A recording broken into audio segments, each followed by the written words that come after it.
నమస్కారం. మనం రకరకాల పంచతంత్ర కథలు చెప్పుకుంటున్నాం కదా!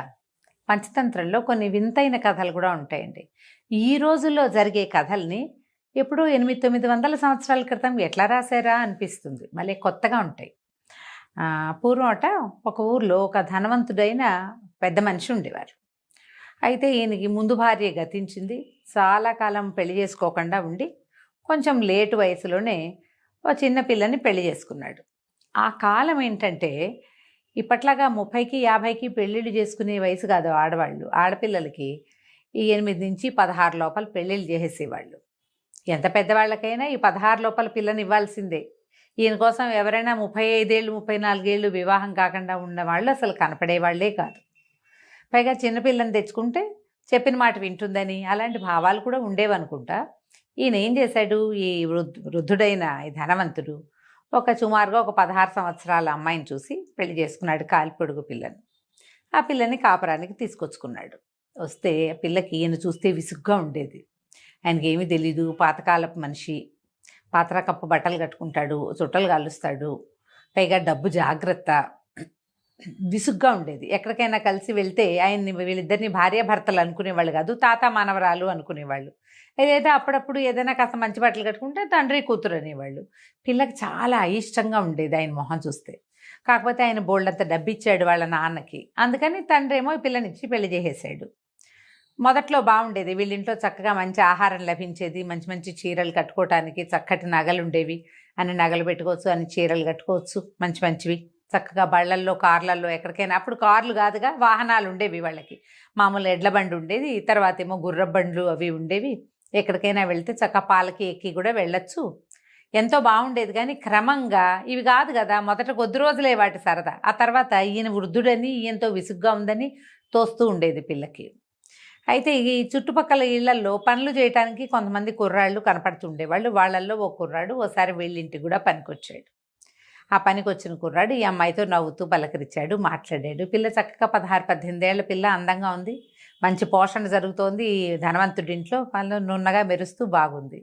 వాడు కూడా ఫ్రెండ్షిప్ చేశాడు. ఇద్దరు కలిసి స్నేహం చేశారు. చేస్తే ఆ పిల్లతో మాట్లాడి ఇట ముసలివాడిని పెళ్లి చేసుకున్నావు, నీకు చక్కటి నవయువకుడు దొరకచ్చు అంటే నువ్వే ఎందుకు కాకూడదు అంది అమ్మడు.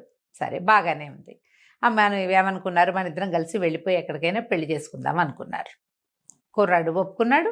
ఆ అమ్మాయికి మంచి సరదాగా ఉంది, జీవితం బాగుంటుంది కదా, ఈ ముసలాడితో పడి చావాల్సిన పని ఉంది. సరేనంది. అయితే మనం రేపు రాత్రి వెళ్ళిపోదాం, మీ ఇంట్లో ఉన్న నగా నట్రా అన్నీ పెట్టెలు పెట్టి పట్టుకొచ్చేసేయి, మనం హాయిగా ఉండొచ్చు అన్నాడు. ఈ ముసలాడిని వదిలేస్తుంటే వీడి నగా నట్రా నాకెందుకు అనుకోలేదు అమ్మడు. ఎవరూ అనుకోరు చూడండి కదా. ఏం చేసింది, మొత్తం ఇంట్లో ఉన్న నగలు నాణ్యాలు తనకి పెట్టినవి, తనకి వాళ్ళింట్లో ఆల్రెడీ ముందు నుంచి ఉన్నవి ఖరీదైనవి రత్నాలు అన్నీ కలిసి ఓ సుమారైన సలీసుగా ఉన్న పెట్టెలో పెట్టి పట్టుకుని వెళ్ళింది. పట్టుకెళ్ళిన తర్వాత ఏమైంది, వీళ్ళిద్దరూ ఊరు దాటి వెళ్ళిపోతుంటే అక్కడ ఒక నది అడ్డం వచ్చింది. నది కొంచెం పొంగు మీద ఉంది. కుర్రాడు అన్నాడు, అమ్మాయి నువ్వు ఇక్కడే నుంచో, ముందు నేను ఈ పెట్టే, అమ్మాయి బట్టల మూట కూడా ఉంది, ఇవి 2 బరువు కదా, ఈ 2 పట్టుకెళ్ళి అవతల గట్టు మీద పెట్టి నిన్ను వచ్చి తీసుకెళ్తానన్నాడు. ఈ అమ్మాయి ఇక్కడ నుంచుంటే వాడు ఆ గట్టుగా నది కాస్త దాటేశాడు. అది పెద్ద నదిగా లేదు, ఒక 3 బారలు మాత్రమే వెడల్పున్న ఒక పెద్ద సైజు కాలువ అనమాట. అంటే నది తాలూకు ఒక కాలువ ఆ పక్క నుంచి వెళ్తోంది. ఈ పిల్ల దిగి దాటలేదు, దానికి ఈత రాదు, భయము. వాడు అవతలకు వెళ్ళిపోయాడు. వెళ్ళిపోయాక నడిచి వెళ్ళిపోతున్నాడు అవతలకి. ఈ అమ్మాయి కేకలు పెట్టింది, అయ్యో వెళ్ళిపోతావేమిటి, నన్ను బతికెళ్ళు, నన్ను వదిలేసావు కదా ఇక్కడ, నన్ను తీసుకెళ్ళు ఉంది. అనగానే వాడు వెనక్కి తిరిగినాడు, పిచ్చిమొహం దానా, నువ్వెవరో వెరిదానిలాగా ఉన్నావు, పో మీ ఇంటికి, మీ ఆయన దగ్గరికి వెళ్ళిపో, ఇంకా నువ్వు నాతోటి వచ్చేదేం లేదు, నాకు కావాల్సింది నాకు దొరికింది, నువ్వు ఇంక ఇంటికి వెళ్ళిపోమన్నాడు. ఈ అమ్మాయి చూస్తూ నుంచుంది. ఆ అమ్మాయి చూస్తూ ఉండగానే వాడు ఆ బట్టల మూట, సగం తడిసిన బట్టల మూటని, తర్వాత చక్కగా బరువుగా నగలతో నిండుగా ఉన్నదాన్ని రెండింటిని నెత్తి మీద పెట్టుకుని సాగి వెళ్ళిపోయాడు. పిల్ల బిక్కమొహం వేసి నుంచుంది, అయ్యో భర్తను మోసం చేశాను, ఆయన నగా నట్రంతా తీసుకొచ్చి వీడికి పెట్టాను, వీడేమో పట్టుకుపోయాడు, ఇప్పుడు నేను దీని మీద నుంచున్నాను, నేను ఏం చెప్తాను ఇంటికెళ్ళి, ఎలా ఇంటికి వెళ్ళాలి, ఇంటికి వెళ్ళడానికి మొహం చల్లట్లేదు, ఇంటికి వెళ్ళాక ఏం చెప్పడానికి పాలు పోవటం లేదు, తెల్ల మొహం వేసుకుని నుంచుంది. ఇంతలో తెల్లవారిపోయింది. ఆ సమయానికి ఒక నక్క వచ్చిందిట అక్కడికి. ఆ నక్క ఒక మాంసపు ముక్కని తెచ్చుకుంది, ఎక్కడి నుంచి తెచ్చిందో. అదే మాంసం ముక్కను తెచ్చుకుని ఈ నది దగ్గరకు వచ్చింది. బహుశా అది తింటూ నీళ్లు తాగదామనో లేదా దాన్ని నోటితో గరుచుకుని ఆ నది దాటుకుని ఆ పాయ దాటుకుని వెళ్ళిపోదామనో ఏదో దాని ఉద్దేశం. అక్కడ దాకా వచ్చేసరికల్లా నక్కకి చేపలు కనపడుతున్నాయి. అబ్బబ్బా ఎంత పెద్ద చేప అని ఏం చేసింది, ఈ నోట్లో ఉన్న మాంసం ముక్కని గట్టు మీద పెట్టి ఆ నీళ్ళ మీదకి లంఘించింది. ఒక చేప ఇట్లా ఎగురుతుంటే దాన్ని పట్టుకుందాం అనుకుంది. ఇది దూకింది కానీ దభేల్మని ఇది పోయి నీళ్ళలో పడింది. చేప కాస్త పోయింది. చేప అందల. నక్క తెల్లబోయింది. అయ్యో చేప అందలేదని వెనక్కి తిరిగి వచ్చింది. నీళ్ళలో నుంచి గట్టెక్కిందనమాట. అది గట్టెక్కేసరికల్లా ఇది ముందు మాంసపు ముక్కను అక్కడ పెట్టింది కాదు, గట్టు మీద పైనుంచి వస్తున్నటువంటి ఓ గద్ద ఎర్రగా కనపడుతున్న మాంసం ముక్కను చూడంగానే రయ్యమని వాళ్ళే స్పీడ్గా వస్తాయి గద్దలు. కిందకు వచ్చినప్పుడు గమనించండి, ఏదైనా పల్లెటూళ్ళకి వెళ్ళినప్పుడు కనపడతాయి. అది ఎంత స్పీడ్గా వస్తుందో ఫ్లైట్ లాగా ఇలా దిగి అట్లా వెళ్ళిపోతుంది అనమాట. ఒకే ఒక్క దూకులో ఈ నేల మీదకి రావటం ఏంటి, ఈ చెరువు గట్టు మీద ఈ నది గట్టు మీదకి ఆ మాంసం ముక్కను గడుచుకొని జయమని వెళ్ళిపోయింది. ఇంకేముంది, నక్క పైకి వచ్చేసరికల్లా గద్ద రావడము మాంసం ముక్కను ఎత్తుకుపోవటము రెండూ జరిపోయినాయి. నక్క తెల్లమొహం వేసుకుని నుంచుంది. ఈ గట్టు మీద ఓ పక్కన ఆలోచిస్తూ కూలబడి ఉన్న మన పెళ్లి కూతురు ఈ పిల్ల ఉంది కదా, ఈ 16 ఏళ్ళ అమ్మాయి, అది చూసి నక్క చూసి పక్కపక్క నవ్వింది. భలేగా అయ్యింది నీకు, నువ్వు తెచ్చుకున్న మాంసం ముక్క పోయింది, నువ్వు దేనికోసం దూకావో ఆ చేప పోయింది అన్నది. నవ్వు వచ్చిందనమాట దానికి. అనేసరికల్లా నక్కంది, నా మాంసం ముక్క పోతే నేను మళ్ళీ తెచ్చుకుంటాను, నీకేమో కట్టుకున్న మొగుడు పోయాడు, ప్రేమించిన ప్రియుడు పోయాడు, నువ్వు మాత్రం ఏం చేస్తావు, నీకు ఇంకా దిక్కే లేదు, నీకు ఇంకా చెరువే దిక్కు, నాకు పర్వాలా నేను ఇంకేదైనా వేటాడుకుంటానని పోయింది నక్క. ఈ అమ్మాయి తెల్లమొహం వేసుకుని నుంచుంది. ఏం చేయాలో తెలీదు, ఇంటికి వెళ్ళాలో వద్దో అర్థం కాక ఇంకేం చేస్తుంది, పుట్టింటి వైపుకి సాగిపోయింది.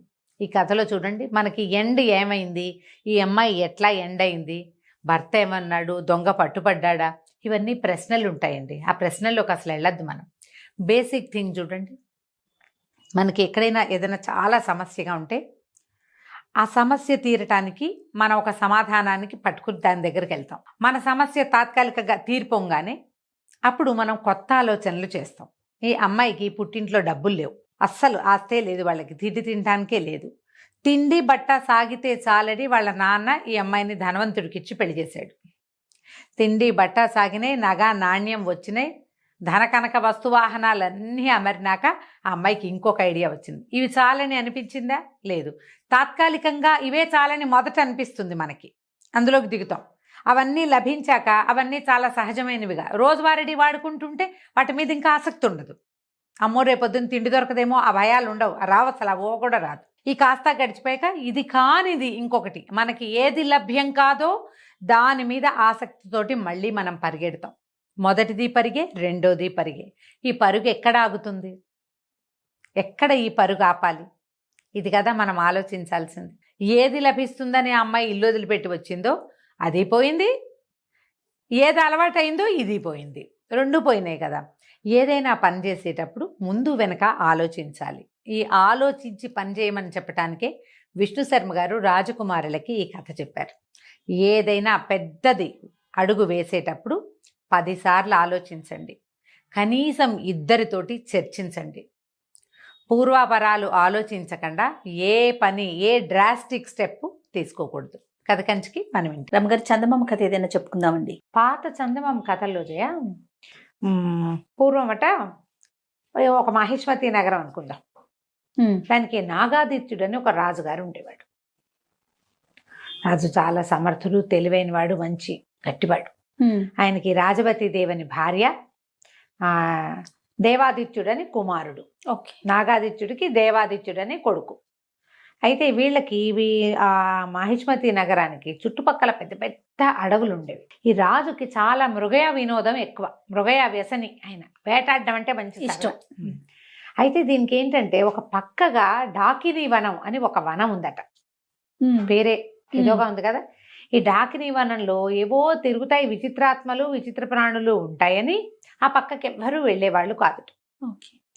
సాధారణంగా వేటగాళ్ళు వచ్చి ప్రభు అక్కడ కుందేలు తిరుగుతున్నాయి, అక్కడ లేలు తిరుగుతున్నాయి, ఇక్కడ పుల్లు ఉన్నాయి, అక్కడ సింహాలు వచ్చినాయి, ఏనుగులు చాలా ఇబ్బందిగా ఉన్నాయి, లేదా ఏనుగు బాగున్నాయి, వేటకి మంచి బాగుంది అని చెబితే అక్కడికి వెళ్తూ ఉండేవాడు. అయితే ఒకసారి ఒక కోయవాడెవరు ఈ డాకిని వనం ప్రస్తావన చేసి అక్కడికి ఎవరు వెళ్ళర్లేండి అన్నాడు. ఎవరు వెళ్ళంది ఏమిటో చూద్దామనిపించింది దీనికి. జనరల్గా అలాగే ఉంటుంది చూడు మనుషులకి. అవునండి, ఎవరు చేయండి మనం చేయాలి. అక్కడి నుంచి ఈయన డాకిని వనానికి బయలుదేరితే బయలుదేరుతున్నాడని తెలిసి రాణి వద్దంది, ప్రజలు వద్దన్నారు, మంత్రులు వద్దన్నారు, సైన్యాధిపతులు వద్దన్నారు. ఆయన ఠాటును వెళ్ళవలసిందేనన్నాడు. ఆ డాకిని వనానికి వెళ్ళారు. వెళ్తే అదేం విచిత్రంగా లేదు. ఇంకా మామూలు అడవుల కంటే అది ఇంకా బాగుంది. ఓకే. ఫుల్ గ్రీనరీ, మొత్తం పచ్చగా ఉంది. అసలు ఎన్ని పువ్వులో, ఎన్ని చెట్లు, ఎన్ని కాయలో, ఎంత పూతో చెట్ల నిండా. చాలా సరదా వచ్చింది ఆయనకి. అయితే ఏమైంది, ఈయన వేటాడడానికి వెళ్ళాడు లోపలికి. వేటకి ఏం కనపడలా, ఎంత ఆకుపచ్చగా ఆహ్లాదభరితంగా ఉంది. దీనికి డాకినివని పేరు ఎందుకుందో అర్థం కాల. జంతువు అన్నది లేదు అందులో. ఓకే. చివరికి ఆయనకు ఒక కుందేలు కనపడింది. ఏమీ కొట్టకుండా బయటికి ఎందుకు వచ్చేయాలని ఆ కుందేలుని వేసి కొట్టాడు. ఆ కుందేలు దగ్గరికి వెళ్ళేది వీళ్ళు సైనికులు వేటగాళ్ళు అంతా ఆగిపోయారు, ఏమీ లేదని. రాజు ఊరికే తిరిగి చూస్తాడని ఆయన వదిలిపెట్టారు. ఆయన ఒక్కడే ముందుకెళ్ళి కుందేలు కనపడే తరకల్లా బాణం వేసి కొట్టాడు. ఈ కుందేలు ఈ బాణం దానికి తగలంగానే ఆ కుందేలు ఒక అమ్మాయిగా మారిపోయింది. తను ఆశ్చర్యపోయాడు. పరిగెత్తుకుంటూ వెళ్ళాడు, గుర్రం దిగి పరిగెత్తాడు దగ్గరికి. తీరా చూస్తే ఆ బాణం పట్టుకుని కూర్చునింది ఒక అమ్మాయి అక్కడ. ఎవరు ఏమిటంటే, నేను ఈ అడవిలో ఉంటాను, నాకు ఆ నచ్చిన రూపంలో తిరుగుతాను, ఈ వనం మాదేను అని చెప్పింది. చెప్తే సరే ఆయన అమ్మాయి మర్చిపోయాడు. ఆ అమ్మాయిని చూసి ఆవిడ ఎంత అందంగా ఉందో, నాతో రా మా ఇంటికి రమ్మని అడిగాడు. అడిగితే సరే నన్ను వివాహం చేసుకుంటానంటే వస్తాను. బాగుంది. సురసుందరి ఆ అమ్మాయి పేరు. ఆ సురసుందరి పూర్వోత్తరము అడవిలో ఎందుకుంది, వాళ్ళ అమ్మ ఏంటి, నాన్నేది, అమ్మ నాన్న ఎక్కడన్నారు, అక్క చెల్లి ఉన్నారా, వీళ్ళకి రాజ్యం ఉందా లేదా, వీళ్ళు ఏం తిని బతుకుతారు, ఏమీ అడగల. పిల్ల నచ్చింది, వచ్చేయమన్నాడు అంతే. అంతే. వచ్చేసింది. వచ్చాక అంగరంగ వైభవంగా పెళ్లి చేసుకున్నాడు. ఇక సురసుందరిదే లోకం. భార్య రాజవతీదేవి మొహం గిట్టడం మానేసింది ఆయనకి. గిట్టట్లేదు మొహం. పిల్లాన్ని చూస్తే విసుగు. ఒక 5-6 సంవత్సరాలు ఉన్నాయి. ఏమీ వాడి వైపు తలకాయ తిప్పి చూసేవాడు కాదు. ప్రజలంతా ఆశ్చర్యపోయారు. ఆవిడ అందానికి అందరూ మైమర్చిపోతున్నారు. కానీ ఇదేమిటి, ఆ పెద్దరాణిని లోకంలో 2వ పెళ్ళిళ్ళు సహజం, మామూలు వాళ్ళే చేసుకుంటారు. రాజుగారు 2వ పెళ్లి చేసుకోవడం విచిత్రమేం కాదు. కానీ భార్యని సరిగ్గా చూసుకోకపోవడం ఉంది చూడు, అది వింతగా ఉంది. ఆయన చీదరించుకునేవాడు ఆవిడ్ని. కొన్నాళ్ళకి సురసుందరికి కూడా ఓ కొడుకు పుట్టాడు. కొడుకు పుట్టిన తర్వాత వీళ్ళంతా ఏం చెప్పుకున్నారు, ఇంకేముంది, సురసుందరి కొడుకే రాజ్యం వస్తుందంటే పెద్దరాణి గారి కొడుకు ఎందుకు ఊరుకుంటాడు. 7 ఏళ్ళ వాడు. ఇప్పుడు చిన్నపిల్లాడికి 20 ఏళ్ళు వచ్చేసరికి వాడికి పెద్దవాడికి 27 వస్తాయి. వాడు ఒప్పుకుంటాడా? ప్రజల్ని తిరుగుబాటు తాడు. అక్కడి నుంచి ఆ సురసుందరికి పుట్టేసింది, ఎలాగైనా సరే ఈ కుర్రాన్ని మా తల్లిని ఊళ్ళో ఉండనివ్వకూడదు, వాళ్ళు ఉంటే నాకు ఉండబుద్ధి కావట్లేదు, వాడిని చూస్తే నాకు భయం వేస్తోంది అని ఈ భర్తని బాగా ఎక్కేసేసరికల్లా ఈయన ఆలోచించి ఒకరోజు దేశ బహిష్కారం విధించేశాడు. ఏ సందర్భం వచ్చినా అన్న తమ్ముడు కలిసినప్పుడల్లా ఈ తమ్ముడు ఏదో కొంటె పని చేయటం, ఆ అన్న ఓ చేయి విదిలించడం. పిల్లలు అట్లా చేస్తారు కదా. వాడు ఎంతసేపు విసిగిస్తున్నాడు అనుకో, 4 ఏళ్ల వాడు 10 ఏళ్ల వాడిని విసిగిస్తే 10 ఏళ్ల వాడు ఎందుకు ఊరుకుంటాడు, ఓ చెంపకాయ కొట్టడు, విసుకుంటాడు, విసిరేస్తాడు, వద్దంటాడు. దాంతో వాడు పోయి తండ్రికి చెప్తాడు, తల్లికి చెప్తాడు. వెంటనే ఈవిడే నా కొడుకుని బతకనిచ్చేలాగా లేడు, వీడు పెద్ద అయ్యే లోపల చంపేస్తాడు, ఈ రాజ్యం కోసం వీడు పోటీ అని వాడు భావిస్తున్నాడని పిల్లల్లో లేని ఉద్దేశాలు ఆవిడ బాగా ఎక్కేసేసి. సరే అక్కడి నుంచి ఒక వయసు పెరిగింది. పెద్ద అబ్బాయికి ఒక 20 ఏళ్ళు వచ్చినాయి, 20 ఏళ్ళు పైన వచ్చినాయి. వచ్చి రాగానే ఈవిడ ఇంకా నేను వీళ్ళు ఇక్కడ ఉంటే నేను ఉండను, మా ఇంటికి వెళ్ళిపోతాను అని మొదలుపెట్టేసరికి సరే రాజ్య బహిష్కారం విధించేశాడు రాజు. తల్లిని తీసుకుని వెళ్ళిపోమన్నాడు. మంత్రి సేనాధిపతి ఎవరికీ ఇష్టం లేదు. సరే వాళ్ళు ఏం ఆలోచించుకున్నారు, రాజ్య బహిష్కారం అంటే రాజ్యం చివరిదాకా రథం మీద తీసుకెళ్ళి రాజ్యం వెలుపల వదిలిపెట్టాలి, నేను తీసుకెళ్తానని సైన్యాధిపతి రథం ఎక్కించుకుని రాత్రి వేళ చల్లగా తన ఇంట్లో ప్రవేశపెట్టి ఇంట్లోపల బంకర్లో దాచిపెట్టాడు రాణిని, రాకుమారుని.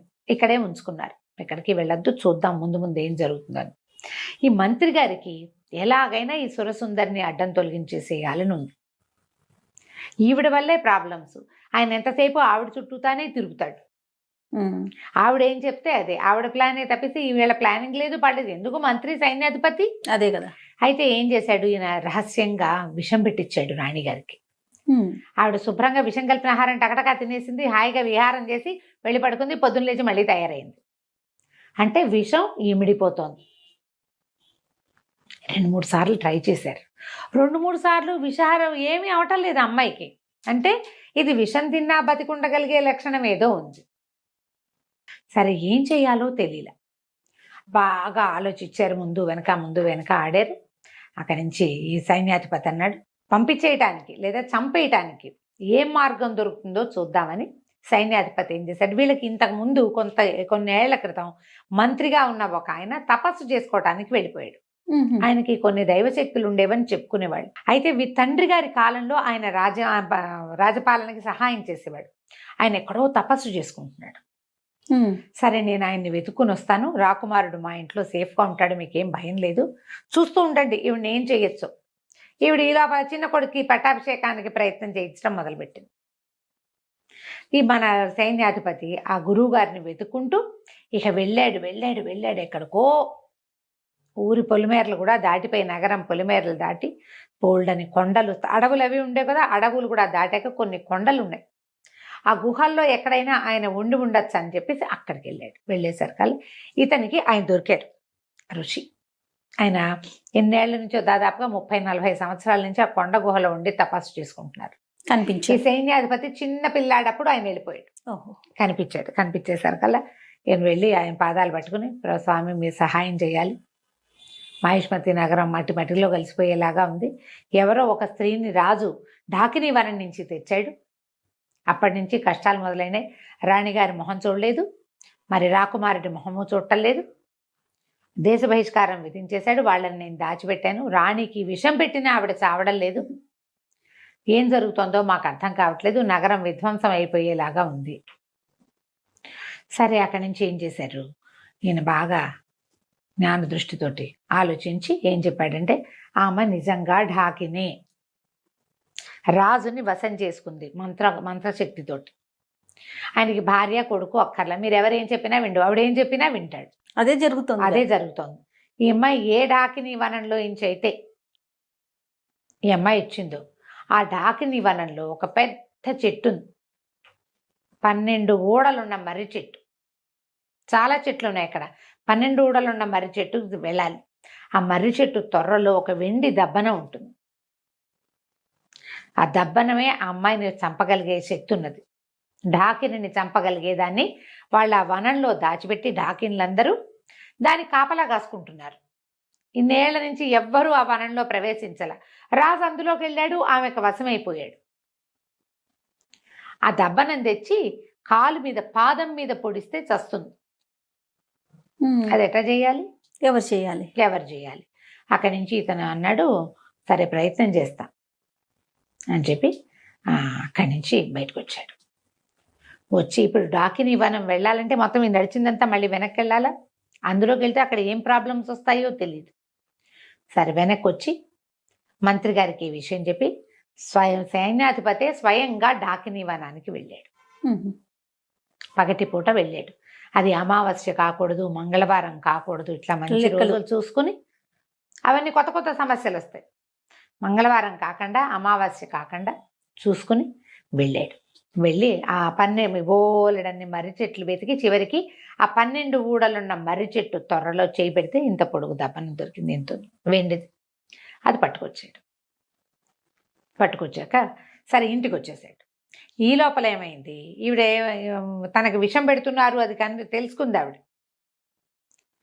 తెలుసుకుంది. అక్కడి నుంచి రాకుమారుడు బయటికి వెళ్ళలేదని, ఊళ్ళోనే ఎక్కడో దాక్కున్నాడని వాసన పసిగట్టేసింది. అన్ని ఇళ్ళు సోదా చేయించి సైన్యాధిపతి ఇంట్లో నుంచి బయటికి తీసుకొచ్చేశారు. సైన్యాధిపతి ఇంటికి వచ్చేసరికల్లా రాకుమారుడు పట్టుబడిపోయాడు. దాంతో ఆవిడేమంది, వీడికి ఊరేయాలి, కుర్రాడికి ఊరి శిక్ష వేస్తే గానీ కుదరదు. దేశ బహిష్కారం ఏమిటి, దేశ బహిష్కార శిక్షని ఉల్లంఘించినందుకు శిక్ష ఊరి.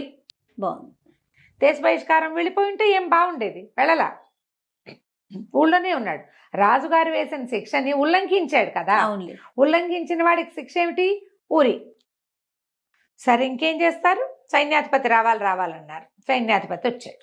ఏం చేయాలో తెలియలా. మంత్రి కాళ్ళు చేతులు ఉనికిపోతున్నాయి ఆయనకి. ఇంకేముంది, ఇక అయిపోయింది. ఊరి శిక్ష వేస్తే పిల్లాడికి ఇంకా దక్కేది లేదు. రాజు ఇలా పిచ్చిగానే ఉంటాడు. ఒకవేళ రేపొద్దున ఈవిని చంపేసినా ఉత్తరాధికారి ఏడి రాజ్యానికి, అప్పుడేం చేస్తారు. సరే సైన్యాధిపతి ఆయనకి ఒక స్నేహితుడు ఉన్నాడు. ఈయన ఇంట్లో ఉంటే ఏడుస్తే రాజుగారు రాణిగారు బాధపడుతుందని ఆ స్నేహితుడి ఇంటికి పోయి అక్కడ చాలా దుఃఖించాడు. ఏం చేయాలి, ఇంత ప్రయత్నం చేశాం రాజకుమారుడిని రక్షించడానికి, చిన్నపిల్లాడు 20 ఏళ్లవాడు, ఏదో యుద్ధ విద్యలు అవి కొద్దిగా నేర్చుకున్నాడు. తండ్రి నిరాదరణ వల్ల అతను తెలివైన వాడైనా పెద్దగా ఏమీ చేయలేకపోయాడు. అవును. మేము ట్రైనింగ్ తీర్చుకుంటే రాజుగారు అబ్బాయి రాజు అవుతాడు అనేసరికల్లా ఆ స్నేహితుడు, అతను ఒక మెజిషియన్, ఏమనాలి దాన్ని, ఇంద్రజాలిక, మంచి ఐడియాలు ఉన్నాయి. అతను అన్నాడు, ఈ సమస్య చాలా సులువుగా పరిష్కారం అవుతుంది, నేను చెప్తాను ఒక ఐడియా అని చెప్పి అతను ఒక ఐడియా ఇచ్చాడు సైన్యాధిపతి. అది వినంగానే సైన్యాధిపతి కళ్ళు తుడుచుకున్నాడు, పరిగెత్తుకుంటూ మంత్రి గారింటికి వెళ్ళాడు. ఉరిశిక్ష వేస్తామని, రేపేనని రాణిగారు స్వయంగా వచ్చి పర్యవేక్షించచ్చని చెప్పు. నా దగ్గర ఒక మంచి ఐడియా ఉంది, నా స్నేహితుడు ఇచ్చిన ఐడియా ప్రకారం ఇది వర్కౌట్ చేస్తే ఆవిడ పీడ విరగడవుతుంది. నేను దెబ్బనని తెచ్చా, దాన్ని ఏం చేయాలో ఆ రోజు చేద్దాం అనేసరికల్లా 3 రోజుల్లో ముహూర్తం పెట్టారు. యువరాజుకి ఉరిశిక్ష. కొంతమంది ప్రజలు వాళ్ళు వీళ్ళు చేరారు. సైన్యాధిపతి మంత్రి ఏమన్నారంటే, ఇట్లా పెద్ద శిక్షను ఉల్లంఘించిన వాడిని మన రాజు రాణి సమక్షంలో తీయాలి, మీరు అక్కడ నుంచుంటే ఉరిదీస్తాం మీకు మీ ముందు అంటే ఈవిడ సంతోషించింది. తనకి రాజ్యానికి అడ్డం తొలగిపోతుంది, ఈ రాజ్యం అంతా ఢాకిని హస్తగతం అయిపోతుంది, అదే కదా కావాలి. సరే, ఏం చేసింది, వచ్చి ఎదురుగుండా నిలబడింది. ఈ కుర్రాన్ని ఒక గోడ వారగా నిలబెట్టారు, ఒక గోడ దగ్గర నిలబెట్టారు. సరే, ఏం చేశారు, ఇట్ట పైనుంచి వేళ్లాడేది కాకుండా అట్నుంచి పోతాడు ఇట్నుంచి పోతాడు, 2 తాళ్ళు మెడకేశారు. ఓకే, 2 తాళ్ళు మెడకి వేయబడి ఉన్నాయి. అటొకడు ఇటొకడు పట్టుకుని లాగుతారు ఊరేయటానికి అనమాట. వెరైటీ శిక్ష. ఈవిడేం చేసింది, ఆ దీని దగ్గర నిలబడింది. సరే, కనపడుతుంది రాజకుమారుడు 2 చేతులు వెనక్కి పెట్టుకుని ఉన్నాడు, చేతులు కట్టేసినట్టు కనపడుతుంది కానీ కట్టల, 2 చేతులు వెనకాల పెట్టుకుని నుంచున్నాడు. ఆ అబ్బాయికి అట్లా బోధించారు. సరే, ఆవిడ ఇంకా దగ్గరకు వచ్చి ఆ చచ్చిపోయేటప్పుడు వాడి ముఖంలో ఉన్న ప్రేత కళ చూద్దాం అనుకుంది ఆవిడ. ఈ అటు ఇటు 2 సైనికులు నిలబడ్డారు కదా, ఈ మధ్యలో రాకుమారుని నుంచోబెట్టారు తాళ్ళేసి. ఇద్దరు చెరో పక్కన తాళ్ళు లాగారు. తాళ్ళు లాగేసరికల్లా ఈ 2 తాళ్ళు వాడి మెడకి బిగుసుకోకుండా 2 తాళ్ళు ఒకటికొకటి పట్టుకుని పక్కకి వెళ్ళిపోయినాయి. రాకుమారుడు ఒక్కసారి ముందుకు పడ్డట్టుగా పడ్డాడు.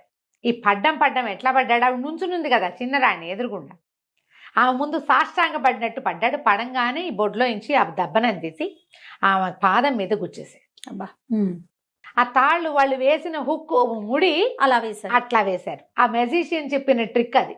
ఇప్పుడు 2 ఇదేసాము, ఇట్లా లూప్ లాగా వేసాము. ఈ లూప్లో నుంచి అటు ఇటు పట్టకలాగితే లూప్ కూడా వస్తుంది, అది ఎక్కడ బిగుసుకోదు. అతను చెప్పిన ట్రిక్ అది. ముందుకు పడి ఎప్పుడైతే ఇది పొడిచేశాడో ఈ రాణిగారు పెద్ద కేక పెట్టింది, పిచ్చెక్కినట్టు అరిచి చచ్చిపోయింది. పడిపోయింది కానీ అస్థిపంజరంలా అయిపోయిందట పడటం. ఎప్పుడైతే ఈమె ఇక్కడ పడిపోయిందో అంతఃపురంలో ఉన్న ఆవిడ కుమారుడు కూడా మరణించాడు. ఢాకిని జాతి అంతమైపోతుంది ఆ దెబ్బనంతో. ఓహో. ఇంతలో ఏమైంది, రాజుగారికి తెలుసు కొడుక్కి ఉరిశిక్ష వేసినట్టు. ఆయన అప్పుడే స్పృహ వచ్చినట్టు, ఇదేది రాణిగారేది కుమారుడేది అని అడగటం మొదలుపెట్టాడు. రాకుమారుడికి ఉరిశిక్ష వేస్తారు కదండి మీరు అనగానే ఆయన లవో దీపోమని ఏడవటం మొదలుపెట్టాడు. రాకుమారుడికి ఉరిశిక్ష వేయటం ఏమిటి, నా కొడుకుని నేను ఎట్లా పోగొట్టుకుంటాను, నా భార్య ఏది, ఆమె ఎక్కడుంది, ఆమె ఎంతో దుఃఖంలో ఉంది, నా భార్యో నా కొడుకు అని. అప్పటిదాకా ఆయనకి పెళ్ళాము కొడుకు గుర్తు కూడా లేరు. అప్పుడే ఆయన మీద నుంచి ఒక మంత్రం కట్టుపోయినట్టు అయిందనమాట. ఆయన కేకలు పెట్టి ఏడుస్తుంటే మంత్రి గారు పరిగెత్తుకొచ్చాడు. ఏం పర్వాలేదు, అంతా సజావుగా జరుగుతుందని రాజుగారిని తీసుకుని ఇక్కడికి తీసుకొచ్చారు వధ్యస్థానానికి. తెస్తే రాకుమారుడు చక్కగా నిలబడినాడు. ముందు ఒక అస్థిపంజరం ఉంది. ఇది ఎవరిదంటే ఎవరిది, అక్కడి నుంచి ముందు మనం ఈయన ఒక సెయింట్ని కలిశాడు కదా సైన్యాధిపతి వాళ్ళ గురువుని. ఆయన ఏం చెప్పాడంటే, ఎప్పుడైతే ఈ అమ్మాయి ఆవిడ మరణిస్తుందో వెంటనే ఆ అస్థిపంజరాలని భూస్థాపితం చేసేసేయండి, పైకి రానివ్వకండి. అంటే 50 అడుగుల లోతున ఒక నుయ్యిలాగా తవ్వి ఆమెది కుమారుడివి ఇద్దరివి అస్థిపంజరాలు అందులో వేసేసి బస్తాల కొద్దీ ఉప్పు పోసి దాన్ని మూసేసి దాని మీద ఒక మామిడి చెట్టుని పాతిపెట్టారు. ఇంకా ఎప్పటికీ వాళ్ళు అక్కడి నుంచి బయటికి రాకుండా అయిపోతారనమాట. అది పళ్ళు కాసేది కాస్త ఏమవుతుంది ఆ వివరాలన్నీ చెప్పలేదు కానీ ఇలా చేసేసారు. ఆ తర్వాత రాకుమారుడికి అన్ని విద్యలు నేర్పుకుని అతన్ని మళ్ళీ రాజుని చేశారు. పట్టాభిషేకం చేసి రాజుని చేశారు. కథ కంచికి మనం ఇంటికి. బాగుంది రమ్మగారు. నమస్తే అండి. నమస్తే నమస్తే రమ్మగారు. నమస్తే జయ. చందమామ కథ ఏదైనా చెప్తారండి? విచిత్రమైన వ్యాధి కథ చెప్తాం. వ్యాధుల్లో టైటిలే చాలా విచిత్రంగా ఉంది రమ్మగారు. వ్యాధుల్లో విచిత్రాలు ఉండవు. కొన్ని జబ్బులే ట్రికీగా ఉంటాయి. కొంతమంది ట్రికీ బిహేవియర్ తో దాన్ని జబ్బుగా పరిణమింప చేసుకుంటారు. ఈ మధ్య కాలంలో అయితే మరీ ఎక్కువైపోయినాయండి కదా. అసలు అది ఎందుకు వస్తుందో తెలీదు. అది జెంటికల్ గా వస్తుందా లేకపోతే మన అలవాట్ల వల్ల వస్తుందా, ఏ రీజన్ తెలియదండి. విచిత్రమైన జబ్బులు రమ్మగారు. అవును, ఆటో ఇమ్యూన్ డిసీజెస్ అంటారు. ఎందుకు వస్తాయి? పిల్లలు చక్కగా శుభ్రంగా పళ్ళల్లే ఉంటారు. సడన్ గా వాడికి ఏదో జబ్బు చేస్తుంది. ఎందుకు అలా వచ్చిందో ఎవరికీ తెలియదు. ఓహో, డబ్బులు ఖర్చు అయిపోతాయి, పిల్లలేమో వెళ్ళిపోతారు, అమ్మా నాన్నలకి పాపం అవునండి శోకాన్ని మిగిల్చి వెళ్ళిపోవటమే. అబ్బో, పెద్దవాళ్ళకు కూడా అలాగే వస్తున్నాయి క్యాన్సర్. పేర్లు చెప్పకో, ఆ పేరు ఎత్తుకోకూడదు, అసలు భయం వేస్తోంది. ప్రతి పక్కింట్లోనూ ఉంది. అవునండి. ఈ విచిత్రమైన వ్యాధి ఇంకా విచిత్రమైంది. ఒక ఊళ్ళో, పల్లెటూరులో ఓ సాయమ్మ, రంగన్న భార్యాభర్తలు ఉన్నారు. వీళ్ళు ఏంటంటే కొంచెం పెద్దవాళ్ళు అయిపోయారు, మధ్య వయస్సు దాటారు, పిల్లలు కలగల. వాళ్ళిద్దరే ఉంటుండేవాళ్ళు. ఏదో చిన్న పొన్న వాదనలు మొదలుపెట్టి చిలికి చిలికి గాలివానయ్యి ఆ రంగన్న పెళ్ళాన్ని 4 కొట్టి రుసరుసలాడుతూ బయటికి వెళ్ళిపోయేవాడు. ఎప్పుడూ దెబ్బలు తినేది. మళ్ళీ సాయంత్రం మామూలుగానే ఉంటాడు. ఓకే. ఈ దెబ్బలు తిని తిని తిని ఒక దశలో అనిపించిందంటే ఎప్పుడైనా వీడిని కూడా చిత కొట్టిచ్చేయాలి. ఇటీవల కాలంలో ఈ మాటలు వింటున్నాం. ఒకసారి పోలీస్ స్టేషన్లో పెట్టి ఉతికిచ్చేసేయాలి అని భర్తలను ఉతికించాలని భావించే భార్యలు ఇప్పుడు కనపడుతున్నారు బాగా. పాతకాలంలో కూడా ఉండేవాళ్ళు. ఎవరైనా సరే వీడిని తంతే గానీ ఆ తన్నుల నొప్పేంటో వీడికి తెలియదు. ఇంత వయసు వచ్చింది, ఇంకా నేను దెబ్బలు తినాలా అలా అనిపించేది. ఊరికే కొట్లాడుకునేవాళ్ళు. చివరికి అది 4 దెబ్బల్లో పరిణమించి గొడవ సద్దుమణుగుతూ ఉండేది. ఒకనాడు ఇలాగే ఏదో భార్యాభర్త మాట్లాడుకుని ఆయన పెళ్ళాన్ని కవ్వించి 4 పిడిగుద్దులు గుద్ది అడవికి కట్టెలు కొట్టుకురావడానికి వెళ్ళిపోయాడు. ఆవిడ ఎప్పుడెప్పుడు అని చూస్తున్న అవకాశం ఆ రోజు వెతుక్కుంటూ వచ్చిందనమాట. ఏమైంది? అటాగా రంగన్న అటు వెళ్ళిపోయాక ఒక అరగంట గంట తర్వాత ఈవిడేదో మెల్లిగా లేచి ఇంట్లో పని చేసుకుంటుంటే ఆ జమీందార్ గారి పని వాళ్ళు ఒక 4 వచ్చారు. మంచి ఆజాన్ బాహులు, పాలేళ్ళు జమీందార్ గారి దగ్గర ఇంట్లో ఉన్నారు. వీళ్ళ వాకిలు ఎలా ఉందంటే వీళ్ళ ఊళ్ళోకి ఎంటర్ అవుతుండగా ఉన్న మొదటి గుమ్మాలలో వీళ్ళదొకటి. వాళ్ళు ఊళ్ళోకి వచ్చి మిగిలిన గుమ్మాలు కాస్త గడియలు పెట్టున్నాయి బయట వైపు, పొలం పనులకు వెళ్ళిపోయి. ఇక్కడ పొలం పనులు లేవు వీళ్ళకి. ఆయన కొట్టలు కొట్టడానికి వెళ్ళాడు, ఈవిడ ఇంట్లోనే ఉంది. గుమ్మం జారేస్తుంది. దాంతో తలుపు కొట్టారు. కొట్టి ఈ ఊళ్ళో ఎవరైనా చిట్కా వైద్యులు ఉన్నారా అని అడగడానికి వచ్చారు. ఏమిటంటే జమీందార్ గారి అమ్మాయికి ఏదో విచిత్రమైన వ్యాధి వచ్చింది. ఆ వ్యాధికి గుణం కనపట్టాల ఎంతమంది వైద్యులు వచ్చినా. అందుకని ఏదైనా చిట్కా వైద్యం ఫలిస్తుందని ప్రతి ఊరికి 4 సైనికులను చొప్పున పంపారు. ఒక 4 ఆజాను బాహువులు, మంచి పుస్తీలు గిస్తీలు, బ్రహ్మాండంగా మీసాలు, వాళ్ళు దుడ్డు కర్రలు, మనుషులు జమాజట్టిల్లాగా ఉన్న వాళ్ళని చూసేసరికల్లా ఈవిడికి ఉత్సాహం వచ్చింది. లేకేం బాబు, చక్కగా వెతుక్కుంటూ మా ఇంటికి వచ్చారు. మా ఆయనే బ్రహ్మాండ వైద్యుడు, మామూలు వైద్యుడు కాదు, ఘనాపాటి అనుకోండి. అసలు మొన్న మీరు నమ్మరు, మా పూజారి గవరయ్య గారి అబ్బాయి గుడిగోపురం నుంచి పడ్డాడు, కాలు మెలికబడిపోయి బిడ్డ నేల గరుచుకుపోయాడు. మా ఆయన ఏదో ఇంత తైలం ఎక్కడి నుంచి తెచ్చాడో పట్టించి రుద్దితే పిల్లాడు చూస్తూ ఉండగా కోతి పిల్లలే ఒక్క ఎగిరి లంఘించి ఎక్కేశాడు గోపురానికి మళ్ళీను. అట్లాంటి వాడు. అసలు చిట్కా వైద్యం అంటే మా ఆయన తర్వాతే ఇంకెవరైనా వీళ్ళ దగ్గర దొరికించడానికి చేసిందనమాట. వాళ్ళు ఏమన్నారు, ఏడమ్మా ఎక్కడున్నాడు అనేసరికల్లా కట్టెలు కొట్టుకు రావడానికి వెళ్ళాడు బాబు అని అన్నాక నాలిక కొరుక్కుంది. వైద్యుడు అని చెప్తూ ఏమని చెప్పాలి, మందులు మూలికలకి అని చెప్పాలి. చెప్పేసింది కదా. చెప్పేయంగానే వాళ్ళు అన్నారు, అదేంటమ్మా అంత ఘన వైద్యుడు అంటివి, ఆయన అటా వెళ్ళాడు, కట్టెలు కొట్టడానికి ఇంకెవరు లేరా ఏమిటమ్మా అంటే, అదేనండి మా ఆయన వింత, మా ఆయన భలే విచిత్రంగా ప్రవర్తిస్తాడు, అచ్చు కాపల్లే ప్రవర్తిస్తాడు, తల గుడ్డ కట్టుకుంటాడు, పంచెగ్గడతాడు, పొలం కాపులు ఎట్లా పనిచేస్తారో అట్లా చేస్తాడు. అసలు ఒక్కొక్కళ్ళకైతే మాటామంతి లేకుండా వెళ్ళిపోతాడు. ఆయన కొంచెం కోపిష్టివాడు కదా, ఎవరైనా కనపడితే మొహం మార్చుకుంటాడు, కోపిష్టివాడిగా ఉంటాడు. దానికి తోడేమో ఈ మందులు మాకులు ఇవ్వకుండా కూడా వెళ్ళిపోతుంటాడు. వైద్యం చేయించుకున్న వాళ్ళతో కూడా మాట్లాడు. ఇవాళ రేపు పెద్ద వయసు వచ్చేసరికల్లా అట్లాంటి లక్షణం వచ్చింది, కానీ వైద్యం మాత్రం ప్రచండంగా అఖండంగా చేస్తాడని బాగా ఎక్కించింది. వీళ్ళన్నారు, సరేలేమో ఏ పక్కకి వెళ్ళాడు చెప్పు, మేము పోయి వెతుక్కొస్తాం. మనిషి ఎంతవాడు ఏంటంటే 50 దాటిన వాడు, ఓ ఇట్టా అట్టా ఉంటాడని, ఓ పంచె కట్టుకుని ఉంటాడు, కట్టెలు కొడుతుంటాడు, వెళ్ళంట. వీళ్ళేమో ఆయన వెతుక్కుంటూ పోయారు. వెతుక్కుంటూ పోతే ఈయన పొద్దున మంచి ఉద్రేకంలో ఈవిని కొట్టాడు కదా, ఆ స్పీడ్లో బోల్డ్ అని వల్లమాలినన్ని కట్టెలు కొట్టేశాడు. ఓహో. అవి కర్రతో ఒక తాడుతోటి మూడేయటానికి ప్రయత్నం చేస్తుండగా ఈ నలుగురు ఆజానుబాహులుగా ఉన్న పని వాళ్ళు చేరారు. అయ్యా మీరేనండి రంగన్న గారు, ఫలానా సాయమ్మ గారి మొగుడు, ఫలానా ఇంటి వాళ్ళు మీరేనా అన్నారు. నేను అవునో కాదో చెప్పాలంటే ముందు మీకు ఏం పని మీద వచ్చారో మీరు చెప్పండి అంటే, మీ దగ్గర వైద్యం చేయించుకోవడానికి వచ్చామండి అన్నాడు.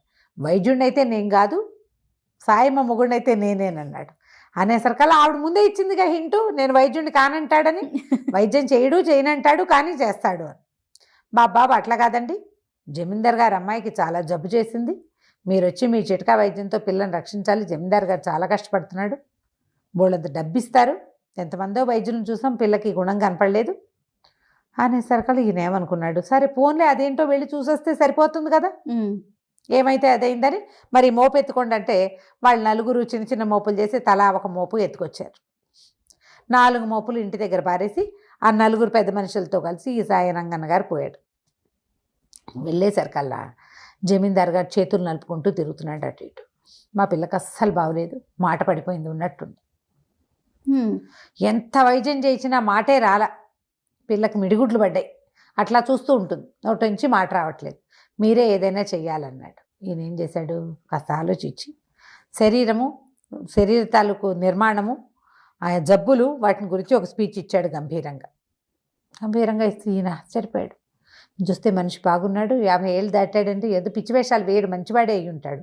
కాకపోతే ఈయన ఇచ్చిన స్పీచ్లో కొన్ని తేడాలు ఉన్నాయి. అదేమిటంటే, చిన్నప్పటి నుంచి నేను విన్నాను గుండె ఎడం పక్కన ఉందని నాకు తెలుసు, మీరు ఏదో కుడి పక్కన ఉందని చెప్తున్నారు ఏమిటండి అన్నాడు. అనగానే ఈయన సర్దుకుని ఏమన్నాడంటే, ఇది వరకు అటే ఉండేదండి, కాలక్రమాన ఈ మనుషులు ఎగురులు దూకుళ్ళు ఎక్కువ ఎడం పక్కకి జరిగిపోయింది, మరి మీ పిల్లని చూపించండి అన్నాడు. ఆ పిల్లని చూపించేసరికల్లా లోపలికి వెళ్తే ఆ పిల్ల చక్కగా అందంగా చిలకలాగా ఉంది, అదే పనిగా చూస్తుంటే ఏం చెప్పినా ఏమిటి అదేం మాట్లాడదే, నవ్విచ్చినా నవ్వు మాటలు మాట్లాడినా మాట్లాడాల. ఈయన అన్నాడు, ఓ పని చేయండి, మరి వైద్యం సంగతి నేను చూస్తాలేండి, చక్కగా అన్నం ఉండలు చేసి మజ్జిగలో ముంచి తినిపించండి, అన్నపు ఉండలు మజ్జిగలో ముంచి తినిపించండి, చిలకలకు పెట్టే ఆహారం అదే, చిలకలకు కనుక అట్టాడి తిండి పెడితే శుభ్రంగా మింగేసి చక్కగా మాట్లాడి చిలకలాగా మాట్లాడుతుంది మీ అమ్మాయి కూడా, మజ్జిగానం పెట్టండి, అదే వైద్యం అన్నాడు. రోజు పెడుతూనే ఉన్నామండి అన్నారు వీళ్ళు. మీరు ఎట్టా పెడుతున్నారు అంటే, ఏముంది అన్నం పిసికేసి మజ్జిగ పోసి పలచగా చేసి పెడుతున్నాం. కాదు, నేనేం చెప్పాను, అన్నం ఉండలు చేసి మజ్జిగలో ముంచి పెట్టమన్నాను, ఇలా పెట్టండి గుణం కనపడుతుంది, వెళ్ళొస్తానన్నాడు. రాజుగారికి ఈయన పర్సనాలిటీ మీద, ఈయన మాట్లాడిన మాట మీద, ఈయన కంటి మీద గురి బాగా కుదిరింది. చాలా సంతోషించి ఓ 1000 వరహాలు చేతిలో పెట్టాడు.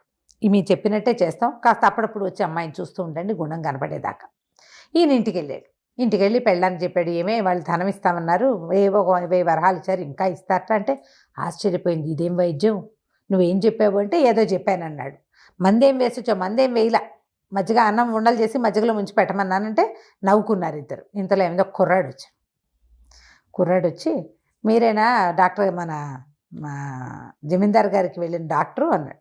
అవును, నేనే జమీందార్ దగ్గరికి వెళ్ళాను, పిల్లకి మాట మంతి లేదు, చక్కగా ఉంది, చూపులకి చిలకలాగా, మాటల చిలకతనం లేదు దానికి అన్నాడు. అనేసరికల్లా కుర్రాడు అన్నాడు, మీ వల్ల ఏం కాదండి, మీరు ఏ మంది వేసినా ఆ అమ్మాయి మాట్లాడదు, ఎందుకంటే అమ్మాయి నేను ప్రేమించుకున్నాం, వాళ్ళ నాన్న ఇంకో పెళ్లి కుదిర్చాడు. జమీందార్ గారి బాధ ఏమిటి, పెళ్లి కుదిర్చాము, పిల్లకి మాట పడిపోయింది, పెళ్లి నాటికి మాటలు రావాలి అని చెప్పాడు ఈయనకి. రంగన్నకు చెప్పాడు ఆ మాట. ఈ కుర్రాడు ఏం చెప్పాడంటే, పెళ్లి కుదిర్చారు కాబట్టి అమ్మాయి మాట్లాడటం మానేసింది, ఇది జబ్బును పడిపోయింది కాబట్టి పెళ్లి ఆగిపోయింది, సంబంధం వాళ్ళు సిద్ధంగానే ఉన్నారు, ఏనాడు ఈ పిల్ల జబ్బు కుదిరితే ఆ రోజు పెళ్లి చేసుకోవడానికి, ఆ జబ్బు కుదిరే జబ్బు కాదండి అనగానే ఆ రంగన్న అన్నాడు, ఎందుకు నాయన ఈ బాధ అంతా, నువ్వు రా నాతోటి అని చెప్పేసి 3వ రోజున ఆ కుర్రాన్ని వెంబడి పెట్టుకుని రాజస్థానానికి తీసుకుపోతే పిల్లని చూస్తానన్నాడు. మీరు చెప్పినట్టుగానే అన్నం పెట్టామండి, ఏం గుణం కనపడలేదు అన్నాడు. ఇప్పుడు కనపడుతుంది కాదండి గుణం, నన్ను లోపల పంపించండి అన్నాడు. ఈ అబ్బాయి ఎవరండి అంటే, మావాడే శిష్యుడని ఆ శిష్యుని వెంట తీసుకుపోయాడు లోపలికి. ఆ అబ్బాయిని చూడగానే పిల్లకి కిలకిలా మాట్లాడటం మొదలుపెట్టింది. వాళ్ళ నాన్న లోపలికి వచ్చాడు. నువ్వు తెచ్చిన సంబంధం చచ్చిన చేసుకోని తెలుసా నీకు అంది. అనేసరికి రాజు కొళ్ళు మండిపోయింది. చిచ్చి పాడిపిల్ల పిచ్చివాగుడు బాగుతుంది, ఏదైనా మందేసి దీన్ని నోరు పడిపోయేలాగా చేయమన్నాడు. అనేసరికి రంగన్న అన్నాడు, బాబు ఎందుకండి, ఈ పిల్లకి మాట పడిపోయిందే దీనివల్ల, ఒకవేళ ఇది వద్దంటే అమ్మాయి ఆ పెళ్ళే చేసుకోదు, మీ పరువు పోతుంది. మాట తెప్పించిన వాడికి ఏది కావాలంటే అది ఇస్తానన్నారు కదా, వీడే మాట తెప్పించిన వాడు, వాడికి ఇచ్చి పెళ్లి చేయండి, బాగుంది కదా. రాజుగారికి ఏం చేయాలో తెలియలే, పిల్ల నువ్వు నువ్వు చచ్చిన పెళ్లి నేను చేసుకోనంది. ఇక జమీందార్ గారు ఏం చేస్తాడు, ఈ లోపల దాసీలు వాళ్ళు వీళ్ళు వచ్చేసి చూసేశారు. ఈ కుర్రాడు ఎవరో వచ్చాడు, వాడిని చూడగానే పిల్ల చిలకలాగా మాట్లాడుతోంది. ప్రచారం అయిపోయిందా, ఈ మాట ఇప్పటికి పోదు కదా. సరే ఆయన ఏమనుకున్నాడు, అలా కానివ్వండి, సరే ఈ కుర్రాడి వల్ల మాట వచ్చింది కాబట్టి కుర్రాడికి ఇచ్చి పెళ్లి చేస్తున్నామని ప్రచారం చేయడానికి నిశ్చయించుకుని ఈ రంగన్న గారికి 10,000 వరహాల్లో బహుకరించి బట్టలు పెట్టి, బాబు సంతోషంగా ఉండండి, మీ వల్లే మా పిల్లకి గుణం కుదిరింది, లేకపోతే తెలిసేదే కాదు. సరే ఆయన ఇంటికి వెళ్ళిపోయాడు, పెళ్ళాన్ని చూపించాడు, చూడవే ఎంత డబ్బులు వచ్చినాయని. ఆవిడ ఏమందంటే, నువ్వు నన్ను కొట్టడం వల్ల నిన్ను తన్నించడానికి నేను ఏర్పాటు చేశాను, చివరికి ఇది డబ్బు సంపాదన మార్గంగా వచ్చింది, అమ్మాయి గారి విచిత్రమైన వ్యాధి మనకి ఇది వచ్చింది, నువ్వు నీ వ్యాధి కూడా తగ్గించుకో, ఇదివరకు సంపాదన లేక పని లేక కొట్టేవాడివి, ఇంత డబ్బులు వచ్చినాయి, చక్కగా 4 గొడ్డు గోదా పెట్టుకుని కాస్త ఇల్లు వాకిలి ఏర్పరచుకుంటే ఆ పని ఉంటుంది కదా. అవును, ఖాళీగా ఉండకపోవడంతో ఇంకా ఆయన ఎప్పుడు కొట్టలేదట, వాళ్ళిద్దరూ హాయిగా ఉన్నారు. కథ కంచుకి మనం ఇంటికి. చాలా బాగుందండి. నమస్తే నమస్తే రమగారు. నమస్తే చేయ రమగారు. మనం చందమామ కథల్లో ఇదివరకు ఆఫ్రికా కథలని, రష్యా కథలని, జపాన్ కథలని, ఇట్లా వేరే దేశాలు వాళ్ళ స్టోరీలు చెప్పుకున్నాం కదా, అలాంటివి ఏదైనా చెప్తారా? అంటే జానపద కథలు కొన్ని మనకి పాత చందమామల్లో వచ్చేవి, బాగుండేవి. వేటగాడి కథలని అవన్నీ ఇవన్నీ మంచి మంచి కథలు వచ్చేవి. ఈవెన్ మనం ఇది ఉంది కదా మన జంగిల్ బుక్, అది కూడా మనకి చందమామ కథల్లో తెలుగు పుస్తకాల్లో ఉంది. నాకు బాగా చిన్నప్పుడు, ఓకే ఓకే, ఇంచుమించు ఎర్లీ 70s అట్లా వచ్చింది. ఓకే, 60s కూడా వచ్చింది అది, అదే కథలు. ఓకే, అయితే ఈ కథల్లో జానపద కథలు దేశ విదేశాల జానపద కథల్లో జపాన్ కథ అయి ఉంటుంది ఇది, లేదా చైనా కథ అలాంటిదే అన్నమాట. అయితే ఒక ఆయన రాజప్రతినిధిగా పనిచేసేవాడట. అయితే ఏంటంటే ఈయన రాజప్రతినిధి కాబట్టి బాగా తోటలు, దొడ్లు, ఇళ్ళు, వాకిళ్ళు చాలా ఉన్నాయి. ఆయనకి కుమారుడి చిన్నతనంలోనే భార్య గతించింది, పిల్లాడు కొంచెం పెద్దవాడయ్యాడు. అయితే ఈయన ఏం చేశాడంటే రాజప్రతినిధిగా ఉద్యోగం మానేసుకున్నాడు, పదవి విరమణ చేసేసి తన ఆస్తులు, తోటలు అన్నీ చూసుకుంటున్నాడు. కుర్రాడు కొంచెం పైలా పచ్చేసేవాడు, పెద్ద కొడుకు. వాడు ఏమన్నాడంటే, నాన్న నీకు ఇవన్నీ ఎందుకు, హాయిగా రిలాక్స్డ్గా ఉండు, నేను చూసుకుంటాను అంటే ఆయన ఒప్పుకోలే. నేను ఇంకా రిలాక్స్ అవ్వడానికి అంత ముసలాన్ని అయిపోలేదు కాదన్నాడు. సరే ఆయనే చూసుకునేవాడు, రోజు గుర్రం వేసుకుని తిరుగుతూ ఉండేవాడు. ఒకసారి ఒక అమ్మమ్మ మనవరాలు ఒక చెరువు దగ్గర బట్టలు ఉతుకుతూ కనిపించారు. పిల్ల చాలా బుద్ధిమంతురాలుగా ఉంది. అమ్మమ్మకి ఆ పిల్ల పనిచేస్తున్న పని సాయం, ఆ పిల్ల పనితీరు ఈయనకి ఎంతో నచ్చినాయి.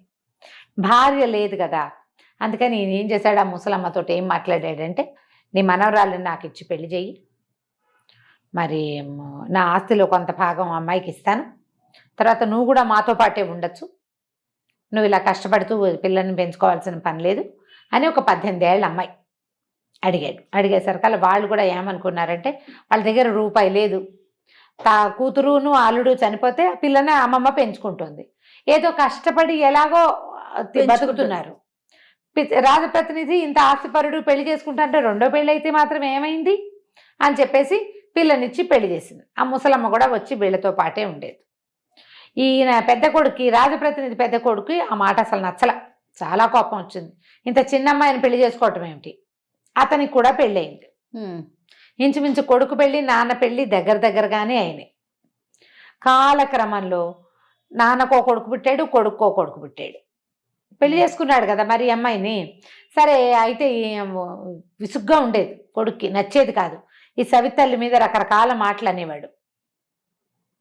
ఇంత వృద్ధుడు ఈ ఆయన పిల్లాడు అయి ఉండడని, ఇలాంటివని అలా ఏవో పిచ్చి పిచ్చిగా మాట్లాడేవాడు.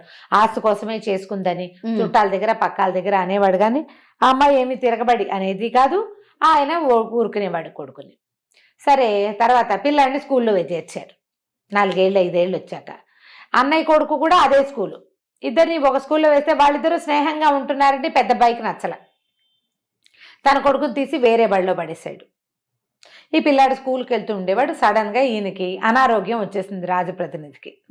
చిన్న భార్యని దగ్గరికి పిలిచి పెద్దవాడిని పిలు అని చెప్పి, అనారోగ్యం వచ్చింది, ఇక నా వల్ల కాదేమో నాయన, నేను బతకనేమోరా అని ఏం చేశాడు, ఒక పుస్తకంలో తనకున్న ఆస్తులు వివరాలు అన్నీ ఉన్నాయి.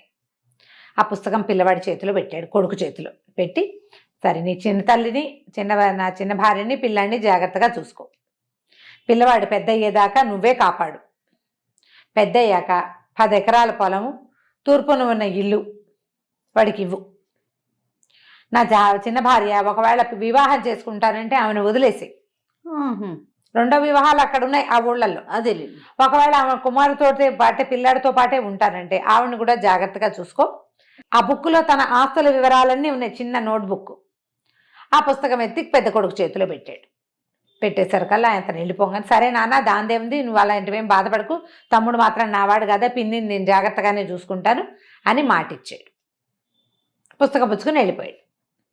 ఈవిడమ్మ ఏడ్చింది, ఆయన రెండో భార్య, అదేమిటి వీడు మాత్రం నీ పిల్లాడు కాదా, అట్లా అప్పచెప్పావు వాడికి, వాడు వీడిని సరిగ్గా చూడ్డు, నువ్వు అట్లా అనుకుంటే నువ్వు ఆస్తులు సెపరేట్ చేసి ఇది పిల్లాడికి అని ఇప్పుడే ఆ పుస్తకంలో రాసేసి ఇప్పుడే ఇచ్చేయమంటే సరిపోయేది కదా అని ఏడ్చింది.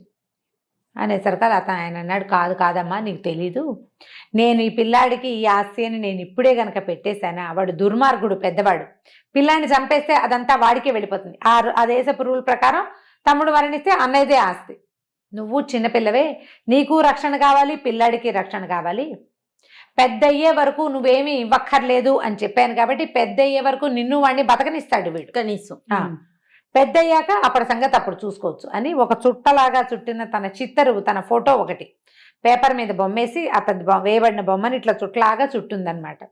ఈ చిత్తరు ఇది జాగ్రత్త పెట్టుకో, ఎవ్వరి చేతికి ఇవ్వద్దు, నువ్వు బతకలేని స్థితి, పిల్లాడికి ఏ ఆస్తి దక్కదని అనిపించిన రోజున ఈ ఊళ్ళో ఉన్న న్యాయాధికారుల్లో ఉత్తముడు మంచివాడు సద్గుణ సంపన్నుడు అయిన జడ్జి దగ్గర ఈ పేపర్ ఇవ్వు, ఈ చుట్ట ఇవ్వు, పిల్లవాడికి న్యాయం జరుగుతుంది, ఆ రోజు దాకా నువ్వు వీడు బతికుండాలంటే ఈ పుస్తకం పెద్దవాడికి ఇవ్వడమే కరెక్ట్, నువ్వు కావాలంటే పెళ్లి చేసుకోమన్నాడు. అనేసరికి ఈవిడంది, నేను పరుగుల కుటుంబంలోనే పుట్టాను, డబ్బులు లేకపోయినా పిల్లాడిని అనుసరించి ఉంటాను, పిల్లవాడిని పెంచుకుంటాను, కానీ నేను నువ్వు చనిపోయావని వివాహాలు అవి చేసుకోను, పిల్లాడు అధ్వానం అయిపోతాడు అన్నయ్య చేతిలోనని ఏడ్చింది. క్రమంగా కొద్ది రోజులు గడిచేసరికల్లా ఈ రాజప్రతినిధి మరణించాడు. మరణించేసరికల్లా అమ్మయ్య నాన్న అడ్డం తీరిపోయింది కదా. ఈ పెద్ద అబ్బాయి ఏం చేశాడు, వీళ్ళు పెద్ద ఇంట్లో ఉండేవారు, తల్లి తండ్రి పిల్లాడు, రెండో భార్య కొడుకుతోటి. ఈ ఇల్లంతా కురుస్తోంది, కారుతోంది, బాగు చేయిస్తాను అది ఇది అని మాట్లాడి వెనకాల ఉన్న అవుట్ హౌస్లో ఉన్న 3 గదుల ఇంట్లోకి పింతల్లిని కుమారుడిని షిఫ్ట్ చేశారు. చేయించి ఒక పని పిల్లని ఇచ్చాడు ఆవిడకి తోడు. బాగా తోటలు దొడ్లుంటే పని వాళ్ళు ఉండేవాళ్ళు, వీళ్ళింట్లో 12 మంది ఉంటే ఒక పిల్లని ఆవిడకి తోడు ఇచ్చాడు. అక్కడి నుంచి పిల్లని ఏదో మామూలు చిన్న స్కూల్లో వేసేసాడు. రోజు బియ్యం ఇచ్చేవాడు, కూరానార ఏమీ ఇచ్చేవాళ్ళు కాదు, పని పిల్లకి మాత్రం వాళ్లే జీతం ఇచ్చేవాళ్ళు. ఇక పిల్లని ఈవిడ అమ్మాయి ఏం చేసేదంటే, ముందు నుంచి పేదరికంలో పెరిగింది కదా ఈవిడ రెండో భార్య, ఆవిడేదో బట్టలు కుట్టి అవి ఇవి కుట్టి కూరానార నెయ్యి నూనె ఖర్చు గడుపుకునేది. పిల్లాడు అట్లాగే పాపం పెరిగి పెద్దయ్యాడు, వాడికి ఒక 14 ఏళ్ళు వచ్చాయి. వచ్చాక ఏమైంది, ఒకరోజు వాడు అన్నాడు, అమ్మ నాకు సిల్క్ బట్టలు కుట్టించు పండక్కి, నేను రాజప్రతినిధి కొడుకుని, ఇట్లా పిచ్చి బట్టలు వేసుకుంటే అందరూ నవ్వుతున్నారమ్మా, ఈ పాత గుడ్డలు ఏమిటి నాకు అని అడిగాడు. అడిగితే ఆవిడేమందంటే, మనకి దగ్గర ఏముందిరా నాయన, అన్నీ అన్నయ్య దగ్గరే ఉన్నాయి, అన్నయ్యని అడగాలి అంది. అనగానే పిల్లాడు ఏం చేశాడు, చక్మని వెళ్ళిపోయాడు అన్న దగ్గరికి. అన్నయ్యనే అడుగుతాను, అన్నయ్యని అడిగాడు, సిల్క్ ఇవ్వు నాకు, సిల్క్ కూడా ఇవ్విస్తే నేను బట్టలు కుట్టించుకుంటా అనేసరికి సిల్క్ ఎక్కడిది, అలాంటివి ఏమీ లేవన్నాడు ఆయన. లేకపోతే ఇట్లా రాజప్రతినిధి కొడుకువి, నువ్వు పెద్ద కొడుకువి, నేను చిన్న కొడుకుని, ఈ తోటలు దొడ్లు ఇళ్ళు వాకిలు అన్నీ మనవి, నీకు నీ కొడుకు ఉన్నప్పుడు నాకెందుకు ఉండకపోవాలి, నువ్వు బట్టలకు కూడా డబ్బులు లేవంటే ఎట్లా, నేను రాజప్రతినిధి కొడుకునే కదా అని అడిగాడు. అడిగేసరికి అవురవరా నువ్వు ఆస్తి పంచమని అడుగుతావా, నీ సంగతి చెప్తానుండని ఏం చేశాడు, చుట్టుపక్కల జనాలందరినీ పిలిచాడు, ఆ ఊళ్ళో పెద్ద మనుషుల్ని పిలిచాడు. మా నాన్న పిల్లాడిని చూసుకోమని, మా పింతల్ని చూసుకోమని నాకు అప్పచెప్పాడు, పుస్తకం అప్పచెప్పాడు, ఆవిడ ఎదురుకుండానే మా నాన్న చెప్పాడు, పిల్లాడికి బుద్ధి వచ్చాక వాడికి 10 ఎకరాల పొలము తూర్పున ఉన్న ఇల్లు ఇవ్వమని మా నాన్నే చెప్పాడు. ఇప్పుడు వీడు ఆస్తి ఇవ్వు, ఆస్తి వివరాలు అడుగుతున్నాడు, పెద్దవాడైపోయాడు వీడు, అందుకని వీడికి ఇచ్చేస్తానంటే తల్లి లబలబడలాడింది. అయ్యా చిన్నపిల్లాడు, 14 ఏళ్ల వాడు, వాడికి ఏం తెలుస్తుంది, వాడికి ఆస్తి తోటలు దొడ్లు ఏమైనా ఇస్తే వాడు అవన్నీ మేనేజ్ చేసుకోగలడా, చేయలేడు అనేసరికి ఒప్పుకోలే. వీడికి మేనేజ్ చేయలేని వాడు వీడు వచ్చి నన్ను అడిగాడు కదా, ఇప్పుడు నువ్వెట్లా రాజప్రతినిధి కొడుకువో నేను అంతే, నీకు బట్టలకు సిల్క్ ఉన్నప్పుడు నాకెందుకు లేవు సిల్క్ బట్టలు అని అడిగాడు. అంటే వాడు చూసుకోగలడు అనమాట. ఇచ్చేస్తారు అని చెప్పి తూర్పున ఉన్న ఒక పాత ఇల్లు, 10 ఎకరాల ఒట్టి ఊసర క్షేత్రం, ఏమీ పండని 10 ఎకరాల భూమి ఇచ్చేసాడు. పెద్దవాళ్ళంతా మరి ఇంకేమంటారు? తండ్రి రాశాడు కాగితం, చెప్పాడు. ఆ వాక్యాలు పెద్ద కొడుక్కి భార్య వింటుండగా, చిన్న భార్య వింటుండగా చెప్పాడు కూడా. ఈవిడ ఇంకేం చేస్తుంది, తనకున్న ఆ 3 గదుల సామాన్లు తీసుకుని వెళ్ళి ఆ తూర్పున ఉన్న ఇంటికి వెళ్ళిపోయింది. వెళ్తే ఇల్లంతా కురుస్తుంది, పాతబడిపోయిన ఇల్లు. ఒక 3 గదులు మాత్రం వాళ్ళు కొంచెం అలవాటుగా ఉంది కదా అక్కడ పని చేసుకోవటం, కొన్ని గదులు కొంచెం సరి చేసుకుని తండ్రి కొడుకు తల్లి ఉండటం మొదలుపెట్టారు. అది ఇప్పుడు ఇంతవరకు అక్కడి నుంచి బియ్యం వచ్చేవి, పనిపిల్ల ఉండేది. ఇప్పుడు రెండూ లేవు. ఈ ఇల్లు ఆ పొలంలో ఏమీ పండవు, తొండలు గుడ్లు పెడుతూ ఉంటాయి. ఈ ఇల్లేమో ఇది పోనీ ఇల్లు అయినా శుభ్రంగా ఉంటే ఎవరికైనా అద్దెకిచ్చి ఇంకోళ్ళని సహాయంగా పెట్టుకోవచ్చు. ఇల్లంతా పాడైపోయింది, రిపేర్ చేసుకోవడానికి వీళ్ళ దగ్గర రూపాయి లేదు. అయితే అప్పుడు ఏమైందట, ఆ రోజుల్లో 1 సంవత్సరం 8 నెలలు ఇట్లా గడిచింది కష్టంగా. వీళ్ళకి చాలా కష్టపడేది పాపం, పిల్లాడి చదువుకి తిండికి ఎంత హింసపడేదో తల్లి. ఆ ఊళ్ళోకి ఒక కొత్త న్యాయాధికారి వచ్చాడు. ఆయన భలే గట్టివాడైతే ఈవిడ ఏం చేసింది, ఒకరోజు కుమారుడిని తీసుకుని ఆయన దగ్గరికి వెళ్ళి అయ్యా నేను ఫలానా అండి, రాజప్రతినిధి రెండో భార్యని, ఇట్లా నన్ను రోడ్డు మీద చూసి పెళ్లి చేసుకున్నాడు. మరి ఆయనకు ముందో కుమారుడు ఉన్నాడు, నాకు ఒక పిల్లవాడు కలిగాడు. ఆయన చనిపోయే ముందు కొడుకేమో ఆ కాయ అది ఇచ్చాడు, నాకు ఇది ఇచ్చాడండి. ఎవరైనా ఉత్తముడైన న్యాయాధికారి దొరికితే ఆయన చేతికి ఇది ఇవ్వమని ఇచ్చాడు అని ఆ చుట్ట ఆయన చేతిలో పెట్టింది. ఆయన చుట్టంతా ఊడదీసి చూస్తే ఆయన రాజప్రతినిధి యొక్క ఫోటో. అది ఎంతసేపు చూసినా ఏమీ కనపట్టాల. అయితే దాన్ని మళ్ళీ చూడుతుంటే ఏదో కదులుతున్నట్టుంది లోపల. ఏమిటా అని ఆయన ఏం చేశాడంటే ఆ పటాన్ని పట్టుకుని ఒక పక్క నుంచి చింపాడు. దాని వెనకాల 2 కాగితాలు మడతలు పెట్టున్న ఇది కనపడింది. 2 పేపర్స్ ఉన్నాయన్నమాట. సరే ఈయన రాజప్రతినిధి ఆ వెనకాల దాచాడు అదేదో. తీరా చూస్తే అందులో నాకు పెద్ద కుమారుడు దుర్మార్గుడు చిన్నపిల్లవాడిని చంపేస్తాడని ఏర్పాటు చేశాను. తూర్పున ఉన్న ఇల్లు 10 ఎకరాల పొలము ఇవ్వమని చెప్పాను. తూర్పున ఉన్న ఇంట్లో గోడ కింద వీటితోటి కుండలతోటి బంగారము మణులు వజ్రాలు దాచిపెట్టాను. అవి నా చిన్న కుమారుడికి చెందాలి. ఇప్పుడు అవి దాచి ఉన్న సంగతి ముందే తెలిస్తే ఇంకో రకంగా ఉండేది కదా.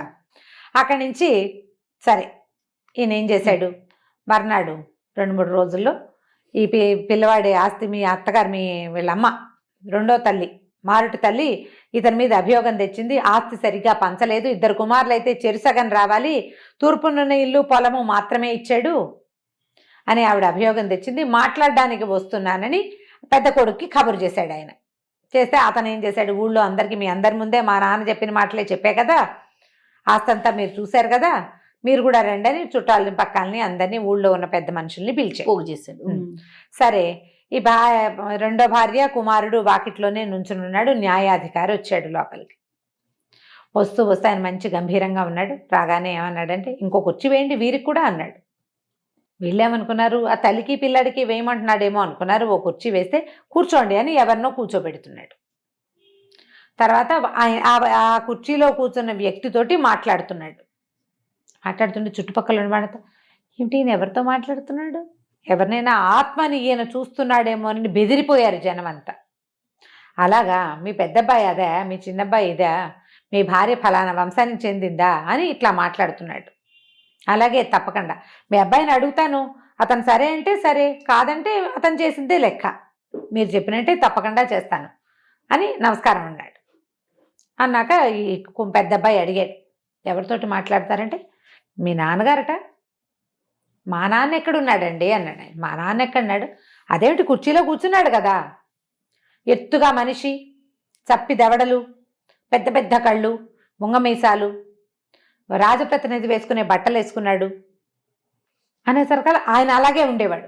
పెద్ద పెద్ద కళ్ళు ఆయనవి, దవడలు ఇట్లా కొంచెం పైన ఎత్తుగా ఉంటే కిందకి చప్పిగా ఉంటాయి, పొడుగాటివాడు. రాజప్రతినిధి వేసుకునే బట్టలు వేసుకుని గుర్రం మీద గుర్రం దిగాడు వాకిట్లో, నల్ల గుర్రం అనేసరికి అందరు అవునవును రాజప్రతినిధే ఆయనే ఇక్కడ కూర్చున్నాడు నా పక్కన, నాకు చెప్పాడు మీ ఆస్తి వివరాలు అనేసరికి జనం అంతా నిర్ఘాంతపోయారు.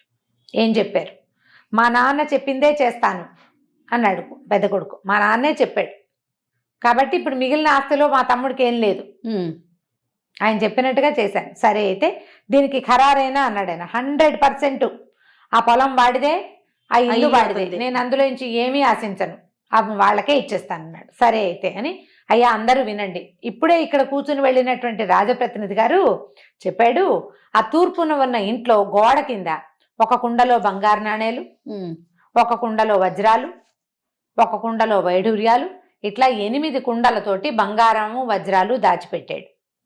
అది తన చిన్న కుమారుడికే చెందుతుంది. ఊసర క్షేత్రం, ఇంకా పొలం, ఆ పొలం ఉన్నా లేకపోయినా ఇబ్బంది ఏం లేదు, అది ఆ ఇంటిని ఆనుకుని ఉన్న పొలం, అతను ఇంకా ఇల్లు కట్టుకుంటాడు, వెనక్కి పెద్ద రాజభవనం కట్టుకోవచ్చు ఈ డబ్బులతోటి అనగానే పెద్ద కుమారుడు నిర్ఘాంతపోయాడు.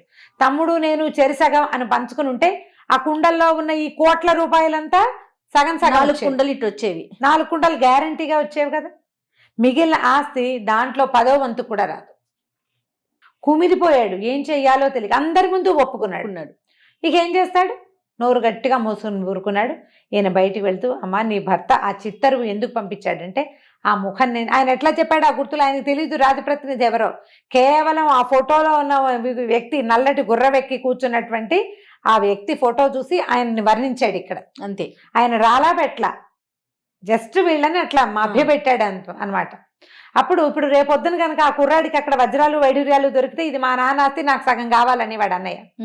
నలుగురిలో అతన్ని ఇంకా ఏమీ అనడానికి వీల్లేని పరిస్థితి కల్పించిన తర్వాతే ఆ కుర్రాడికి, ఎందుకంటే ఈ 15 సంవత్సరాలు ఆ పిర్రాడు పెరిగితే వాడికి పాపం ఏమీ తిండికి కూడా బట్టలకు కూడా గతి లేకుండా చేశాడు అన్నయ్య. తనతో సమానంగా తమ్ముడిని చూసుంటే బాగుండేది. మనం ఆలోచించకుండా పనిచేస్తాం. ఈ ఆలోచించకుండా రేపేమవుతుందో అన్న ఊహ లేకుండా పనిచేసే వాళ్ళందరికీ ఇలాంటి శాస్తే జరుగుతుందని చెప్పబడే కథల్లో ఇదొక కథ. సూపర్, బాగుంది కదా వీలునామా కథ. చాలా బాగుంది రమ్మగారు. నమస్తే. నమస్తే జయ.